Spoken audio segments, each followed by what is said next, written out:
Good evening. This is All India Radio and I am VC Pramod with the news at 9.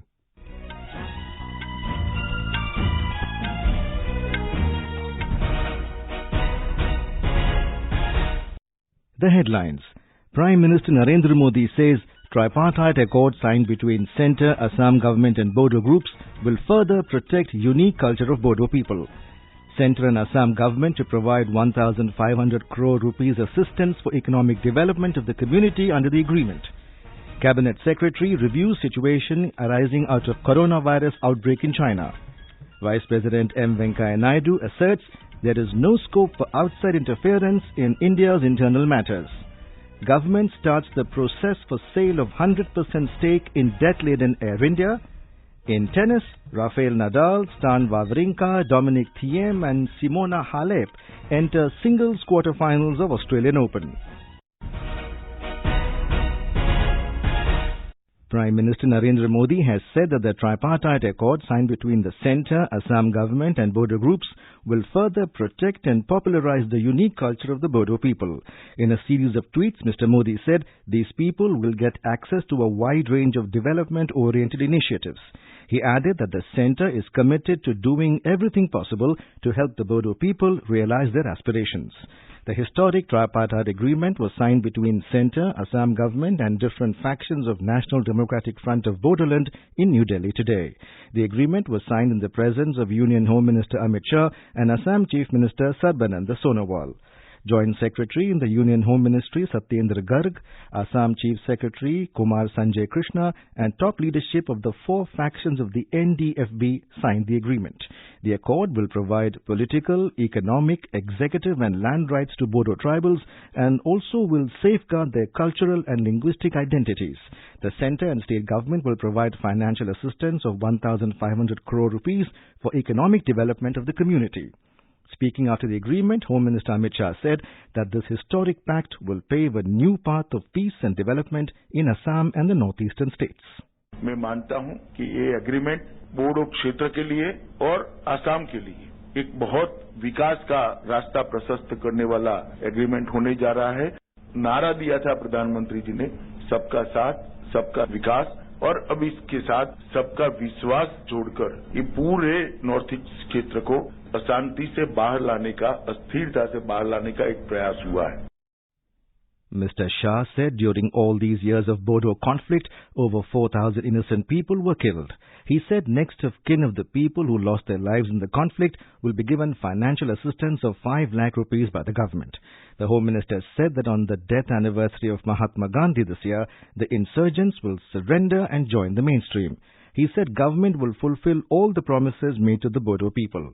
Speaking on the agreement, Assam Chief Minister Sarbananda Sonowal said this agreement will maintain the territorial integrity of Assam and will also provide opportunity for holistic development of the Bodo community. इस समझौते के द्वारा असम की जो territorial integrity हमेशा intact रहेगा. दूसरी बात, शांति व्यवस्था हमेशा सही सुरक्षित रहेगा. और तीसरी बात, बोडो कम्युनिटी का ऑलराउंड डेवलपमेंट ये संभव होगा. उनकी सामाजिक, सांस्कृतिक, भाषा, आइडेंटिटी, लैंड राइट सब सही सुरक्षित किया जाएगा और उनकी स्वाभिमान को सही इज्जत दिया जाएगा. President of the Bodo Sahitya Sabha, Taren Bodo, also expressed happiness over the accord. We are very happy. This is a milestone of this movement leaders like NDF. We are happy. This peace talk, basically, the government of India, they are trying to just bring all the extremist organizations in a mainstream. So this is a good sign for the society and for the nation. A commission will be appointed under the 6th schedule after the agreement. The commission will include representatives of state government and other stakeholders. It will submit its recommendations within 6 months from the date of notification. It is the third tripartite agreement to end the violence in the region. Earlier, the tripartite agreements in 1993 and 2003 were signed, leading to creation of Bodoland Autonomous and Bodoland Territorial Councils. Union Cabinet Secretary Rajiv Gauba today reviewed the situation arising out of outbreak of novel coronavirus in China and it was decided that steps may be taken to prepare for possible evacuation of Indian nationals in Wuhan. During the meeting in New Delhi, it was decided that Ministry of External Affairs will make a request to the Chinese authorities in this regard. Embassy of India is in talks with China for evacuation of Indians in Wuhan. Prasar Bharati special correspondent in Beijing reports that Indian Embassy has been urging the Indians in Wuhan to provide all their details so that all the formalities with Chinese authorities may be completed. Civil Aviation Ministry and Health Ministry will make arrangements for transport and quarantine facilities. No positive case of coronavirus has been reported so far in India. Home Ministry has been asked to ensure that integrated checkposts initiate screening of visitors across the Nepal border. States have been requested to provide health staff for these checkposts. Earlier, Health Ministry also held a review meeting today with Chief Secretaries to review the preparedness and screening in 5 states having border with Nepal. Meanwhile, China is racing against time to contain the spread of coronavirus, which has killed 81 people in the country and infected around 2,876 persons globally, with 41 overseas cases. Vice President M Venkaiah Naidu today asserted that there is no scope for outside interference in India's internal matters. Addressing a gathering after a book launch event in New Delhi, Mr. Naidu expressed his concern over the trend of foreign bodies interfering in matters that are completely within the purview of the Indian Parliament and the Indian government. He said that such efforts are totally uncalled for and unwarranted, and expressed hope that they will refrain from making such statements in future.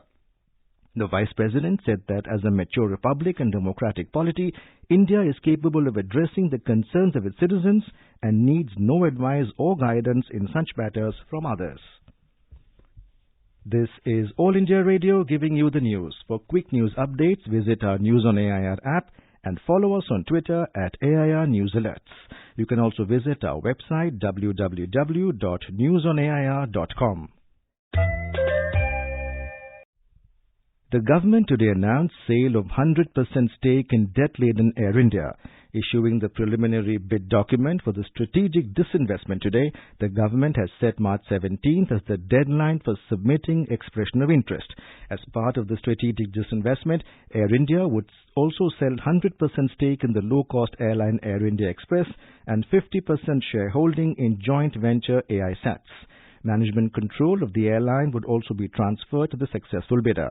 Briefing media in New Delhi, Civil Aviation Minister Hardeep Singh Puri has said that Air India, along with Air India Express, is a great asset, and the successful bidder will continue to use Air India brand. Air India, along with Air India Express, is a great asset. It has 146 aircraft in its fleet. They have worldwide bilateral rights and spread over domestic as well as international slots. Aircraft in Air India and Air India Express are one of the youngest fleets. Air India and Air India Express have almost 51% share of the international traffic to and from India, have a combined revenue of rupees 30,632 crores in 2018-19.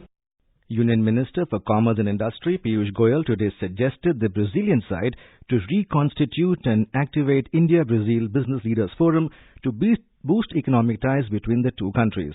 He was speaking at the luncheon meeting of business leaders of both the sides in the presence of Brazilian President Jair Bolsonaro in New Delhi. The minister said both the countries have set up a target to take the bilateral trade to $15 billion by 2022 from the current $8.3 billion. Mr. Goyal welcomed the announcement made during the visit of Brazilian President to India for visa-free travel between the two countries. I'm indeed grateful that the Honorable President has decided to have visa-free travel between India and Brazil. In fact, India has already had a very friendly e-visa facility both for business and tourists. And I'm sure with this new announcement, which we hope to see operational soon, we can see a greater degree of visitors flowing between the two countries, expand our tourism. Speaking at the function, President Jair Bolsonaro said that huge potential is there for Indian businesses in Brazil. Senior BJP leader and Union Home Minister Amit Shah today came down heavily on Aam Aadmi Party, accusing it of supporting divisive forces in the country. Addressing a rally in Rithala, Mr. Shah criticized Delhi government for not giving permission to police to prosecute people allegedly involved in raising anti-India slogans in Jawaharlal Nehru University. He accused Chief Minister Arvind Kejriwal of not implementing several central schemes like Ayushman Bharat in the national capital. BJP President JP Nadal also addressed public meetings in the city and attacked Aam Aadmi Party and Congress.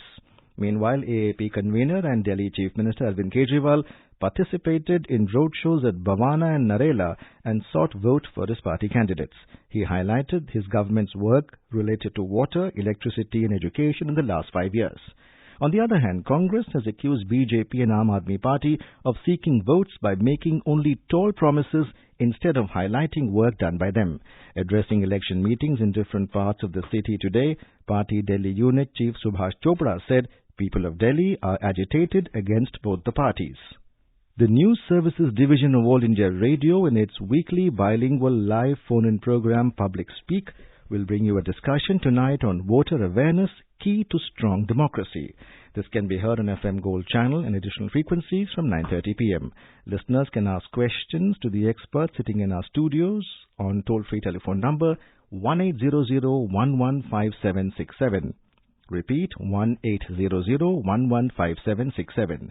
You can also ask questions on telephone number 011-2331-4444. I repeat, 011-2331-4444, and post queries on our Twitter handle at AIR News Alerts by hashtag AskAIR. You can also follow us on the News on AIR app for updates.